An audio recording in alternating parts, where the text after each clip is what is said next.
Now, this didn't really have a lot of audio. It could just be rustling noises, or maybe it's something I don't really need. If I tap on that clip, you're going to see underneath actions, we have a detach audio button. And if I hit that, it brings it out as a separate audio bar, which means it's detached from the clip itself.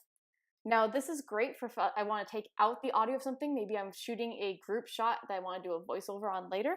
I can go ahead and just click on the blue, hit the delete button, and deletes it right out. If I want to undo that, hit the undo button. Now, also when you click on audio, you have some different options in your action bar down below.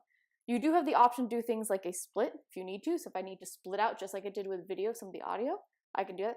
Keep in mind it is separated now from the video. So if I split the audio and move it, it could become unsynced from words. So if you've ever seen the Godzilla movie, you'll know exactly what I'm talking about, where the dubbing is just slightly off. It doesn't sound natural. You also have the option to do what's called background. So if I wanted this to be a background, this is really good for when you're adding a soundtrack to something and you want people to be louder than the soundtrack.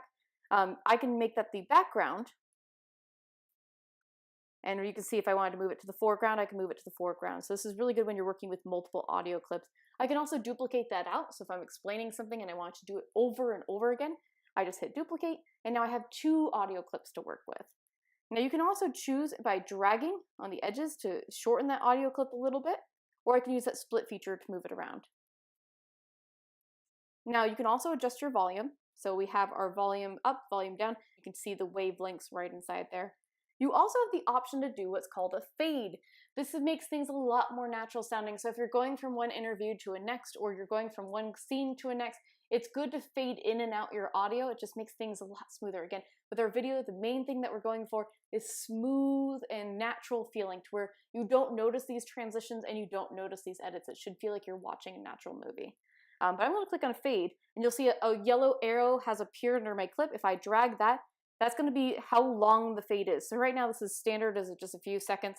If I move this out and I play it back, it's going to be a nice long fade in.